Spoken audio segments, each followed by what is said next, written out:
नमस्ते। मुझे बहुत खुशी है कि आज मेरे साथ जुड़े। कुछ ऐसा है मेरे पास आज है जो वास्तव में मसीही धर्म का केंद्र है और मैं इसे अभी आपके साथ साझा करूंगा।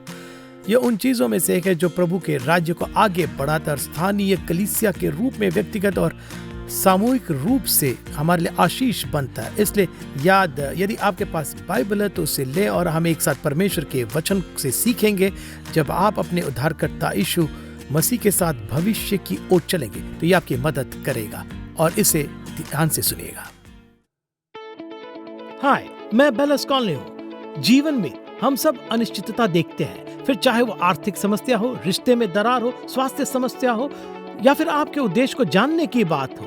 एक बात तो पक्की है, परमेश्वर आपको देख रहे हैं, वो आपको चाहते हैं, पर चाहे आप किसी भी सामना क्यों न कर रहे हो, उसके पास उसका जवाब है।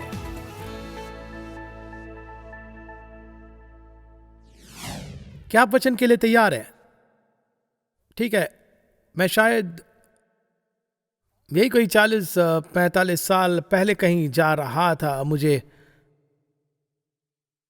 लगता है कि मैं लगुना बीच पर था और मैं पैसिफिक कोस्ट हाईवे से मैकार्थर बुलेवार्ड की ओर गाड़ी चला रहा था। जब आप मैकार्थर बुलेवार्ड तक ड्राइव करते हैं, सड़क के दोनों ओर अति महंगे समुदाय के अलावा कुछ और नहीं है। यह बिल्कुल विकसित हो गया, ये बहुत उच्च और वांछनीय क्षेत्र है। पर 45-46 साल पहले वहाँ कुछ भी नहीं था।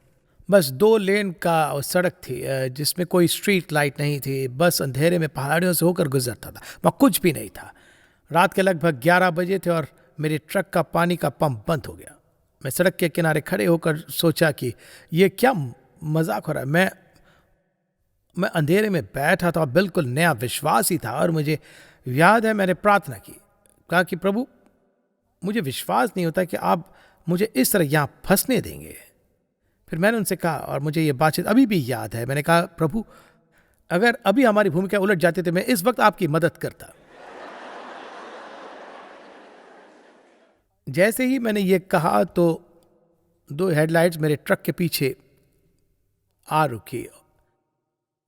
एक आदमी बाहर निकलता है। मैं अभी भी अपने ट्रक के अंदर बैठा था। मैं खिड़की के नीचे कहता कि क्या आप मसीह है? कि मैं कहा, उसने कहा, प्रभु ने मुझे तुम्हारे मदद के लिए भेजा। मैंने कहा कि देखो, मुझे लगता है कि मेरे ट्रक का पानी का पंप खराब हो गया। उसने कहा, रात के इस समय तुम्हें ज़्यादा मदद नहीं मिलेगी।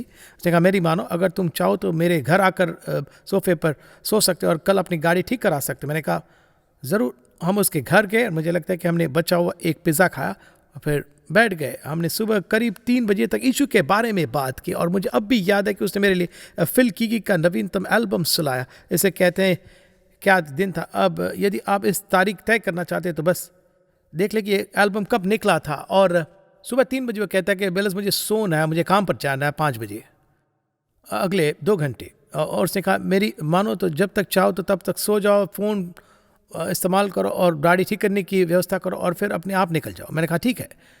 जब मैं उठा, वो जा चुका था, वो काम पर चला गया और मैंने फ़ोन किया, अपने ट्रक का मामला सुलझाया और स्वयं निकल गया। और उस भाई की उदारता और उससे उमड़ते अनुग्रह और आनंद ने मुझे उस मुलाकात में प्रभावित कर दिया। इसने सचमुच मुझे इस हद तक प्रभावित किया कि आज लगभग 50 साल के बाद भी मैं इसके बारे में अब भी बात कर रहा हूँ। और प्रेरित पौलुस भी इसी तरह से अति प्रवाहित, एक प्रचुर उदारता और अनुग्रह के द्वारा प्रभावित हुआ था, जो विश्वासियों के एक विशेष समूह से प्रभावित हुआ था। और वे फिलिपी नगर के विश्वासी थे और पौलुस वहाँ गया। फिलिपियों ने उसने प्रचार किया, लोगों को मसीह में लाया और एक कलीसिया की स्थापना की। यह कई कारणों से महत्वपूर्ण था। फिलिपियों का नाम सिकंदर महान के पिता दुनिया के फिलिप के नाम पर रखा गया था। सड़कों की कमान उनके हाथ में थी और उस समय यह एक रोमी उपनिवेश था, लेकिन इसने एशिया और यूरोप के बीच सड़क की कमान संभाली थी। और जिन लोगों को उसने यीशु मसीह के लिए जीता, वे यूरोप के पहले विश्वासी थे। हमने वह कहानी सुनने को मिलती। जब पौलुस फिलिपियों के शहर गया था, यह प्रेरित 16 में दर्ज है। मैं उसमें से कुछ वचनों को पढ़ता हूँ। ये जो कुछ हुआ उसका विवरण देता है।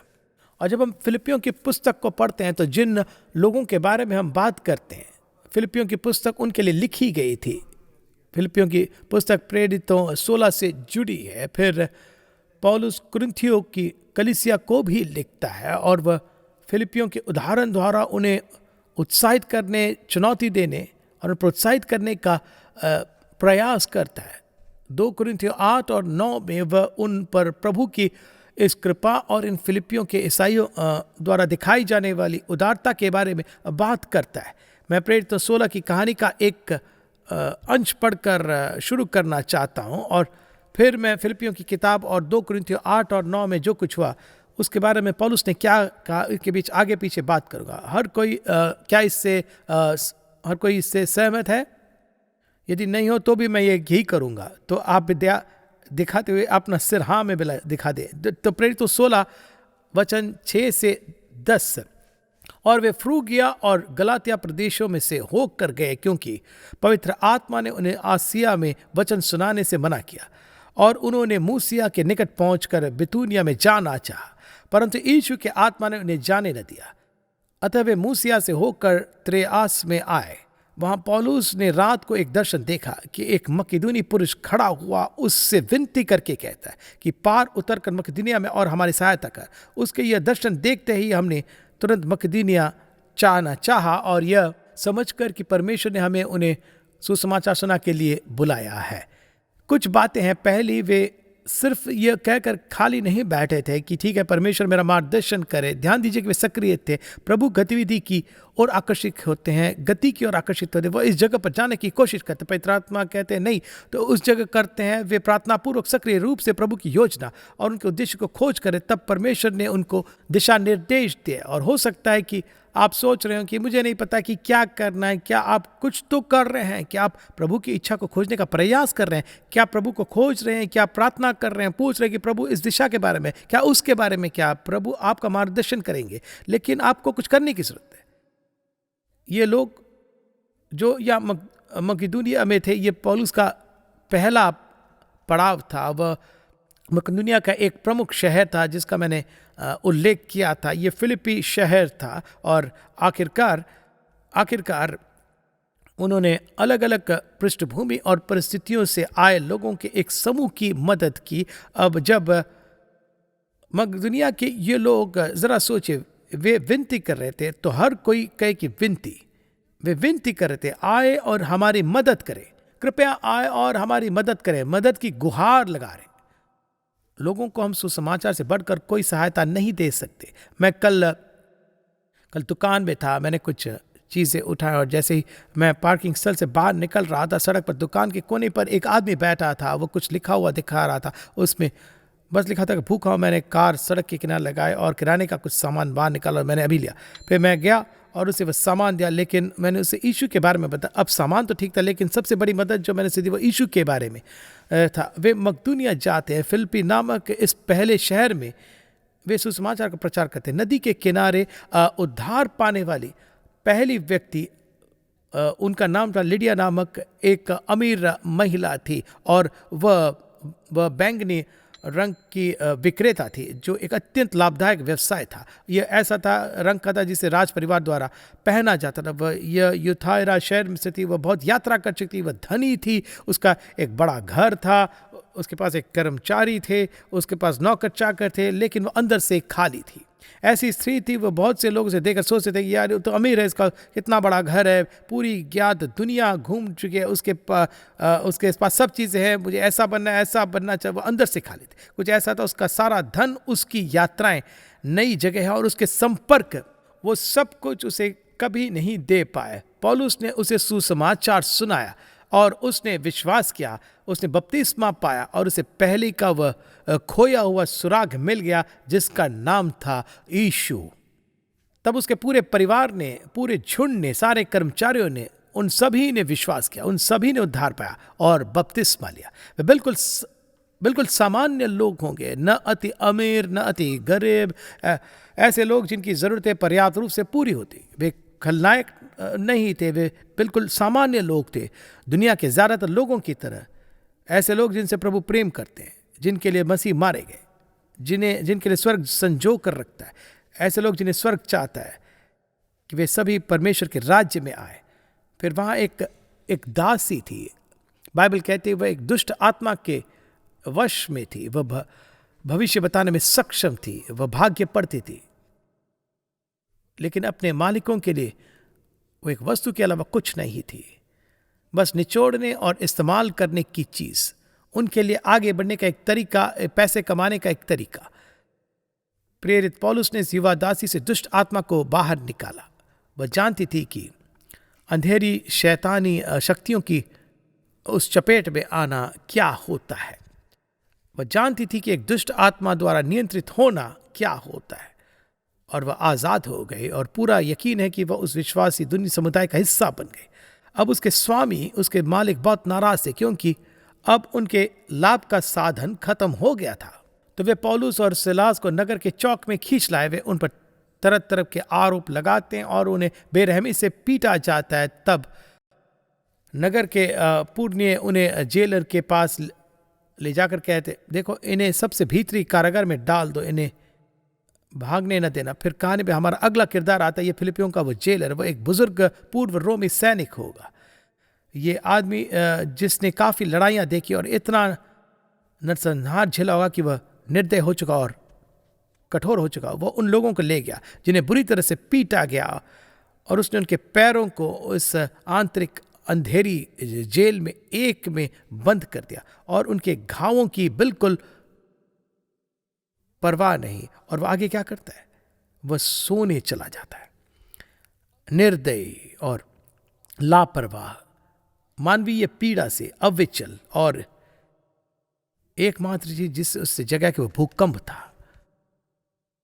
उसने सोचा कि सभी कैदी भाग गए, वह खुद को मारने जा रहा था क्योंकि वह उनके लिए जिम्मेदार था। आप कहानी जानते, पौलुस कहता है स्वयं को हानि न पहुंचा, हम यही है। वह कांपता हुआ था, घुटनों पर गिर के कहता, उद्धार पाने के लिए मुझे क्या करना? पौलुस ने कहा, प्रभु यीशु मसीह पर विश्वास करो और तू और तेरा घराना उद्धार पाएगा।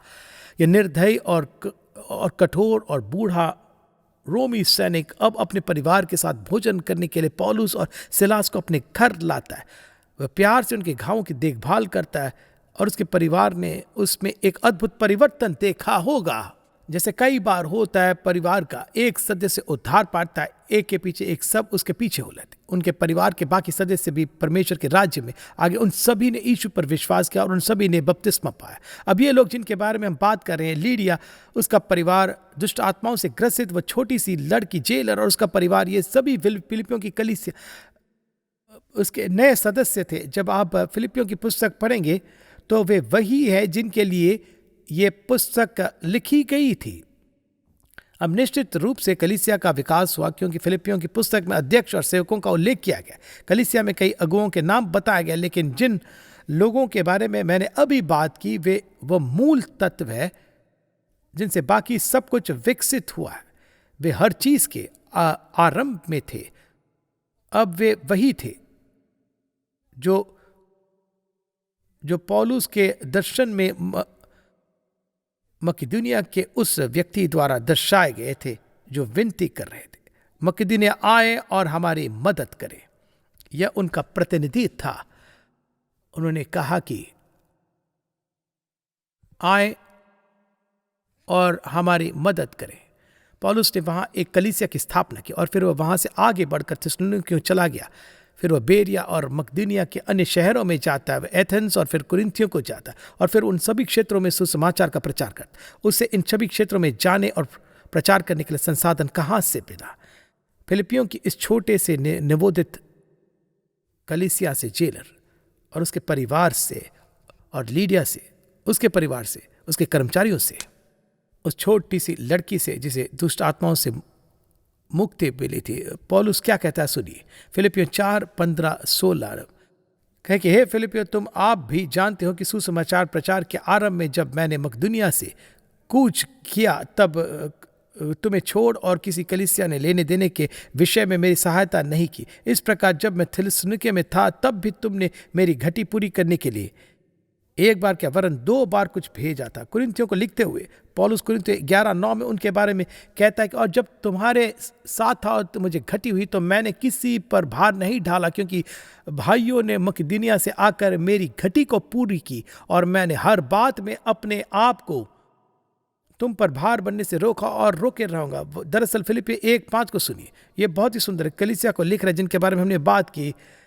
कहते हैं कि इसलिए कि तुम पहले दिन से लेकर आज तक सुसमाचार के फैलाने में मेरे सहभागी रहे हो, उस दिन से जब नदी के किनारे परमेश्वर ने लीडिया के उसके दिल खोला और उसने विश्वास किया, उस दिन से जब उसके परिवार ने उद्धार पाया और बपतिस्मा लिया, जब से उस ले जेलर और उसके परिवार ने उद्धार पाया, उसने कहा उस दिन से लेकर आज तक सुसमाचार के फैलाने में मेरे सहभागी रहे हो। जब उसने उसे ये लिखा तब तक 10 साल बीत चुके थे और सुसमाचार के लिए 10 वर्षों का निरंतर और उदार समर्थन। दरअसल पौलुस कुरिन्थियों को प्रेरित करने की कोशिश में मकिदुनिया के लोगों के रवैया के बारे में इस तथ्य को दर्ज करता है। और सुनिए कि यह बहुत ही अद्भुत है। 2 कुरिन्थियों 8:4 में उसने कहा कि और इस दान में और पवित्र लोगों की सेवा में भागी होने के अनुग्रह के विषय में हमसे बार बार बहुत विनती की। उन्होंने विनती की कि वे इसमें सहभागी सोच सके और सब इसके बारे में सोचे। यहाँ लोगों का समूह है, इस तरह की शुरुआत होती है, आए और हमारी मदद करे। वह आज आप हो सकते हैं, आपको मदद की जरूरत है, आपके जीवन बिखरा हुआ है, आपकी शादी मुश्किल में है, शारीरिक रूप से परेशानी में है, आपके बच्चे बिगड़ गए, आपके पास वित्तीय संकट हो सकता है।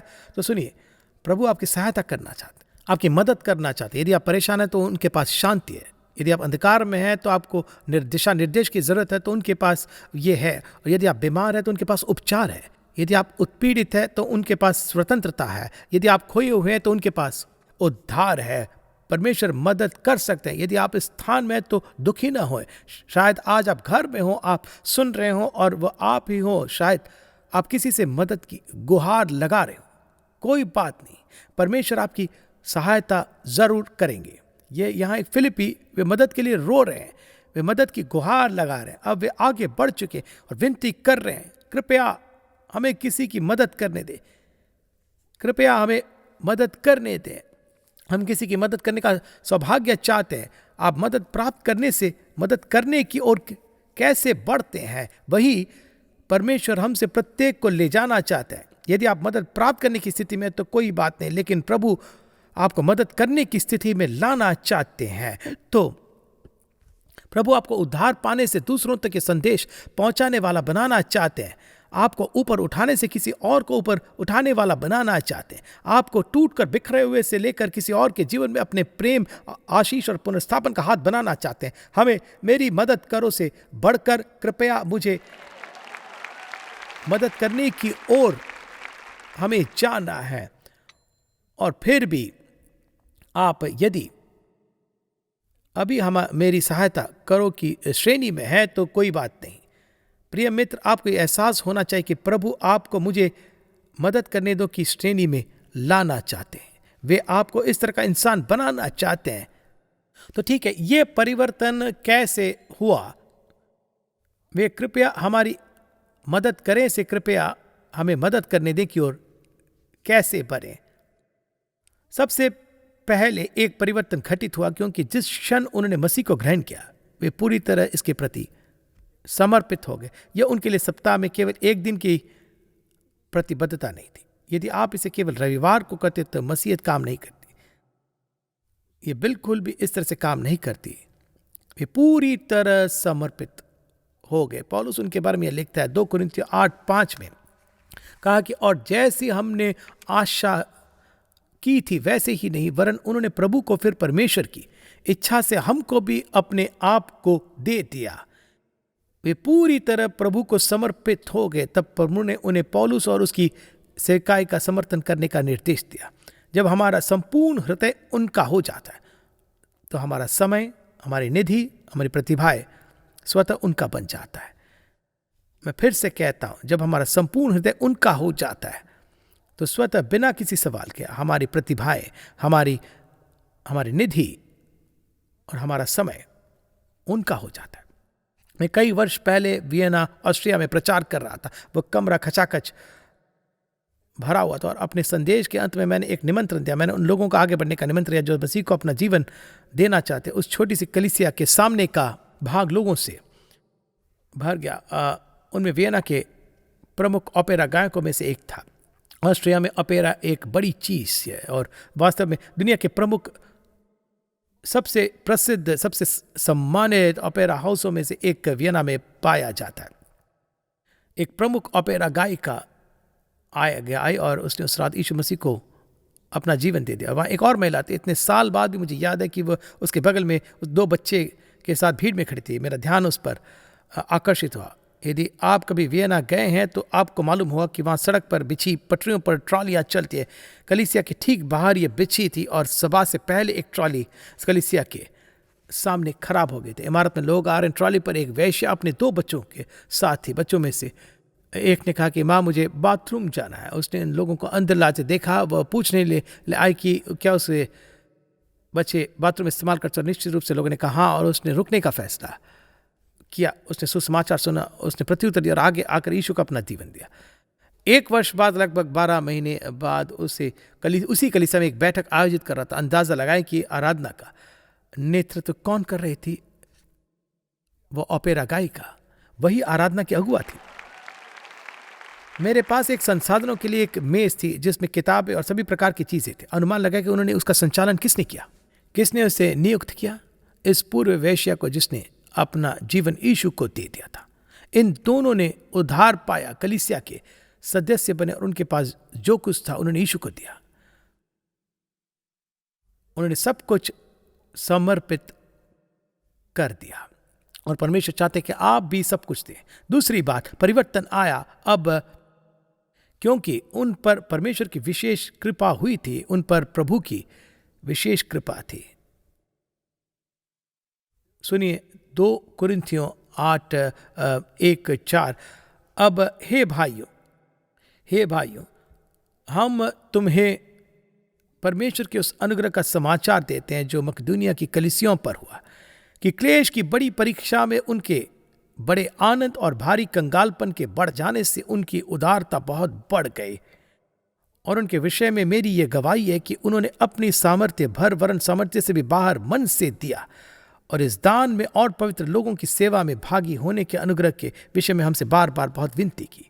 अब पौलुस कुरिन्थियों की कलीसिया को पत्र लिखकर कह रहा है, देखो हम चाहते कि आप परमेश्वर की उस अनुग्रह के बारे में समझे जो मकिदुनिया की कलीसियों को प्रदान की गई थी। यह वह अतिरिक्त अनुग्रह है जो हमें उद्धार के अनुग्रह के साथ मिला था। यह कुछ ऐसा था जिसे कुरिन्थियों की कलीसिया ने अभी तक अनुभव नहीं किया था। अन्य बातों के साथ परमेश्वर का अनुग्रह हमें अलभ्य को प्राप्त करने की अनुमति देती है। यह हमें वो करने की अनुमति देता है जो हम अपनी ताकत और अपनी बुद्धि से नहीं कर सकते।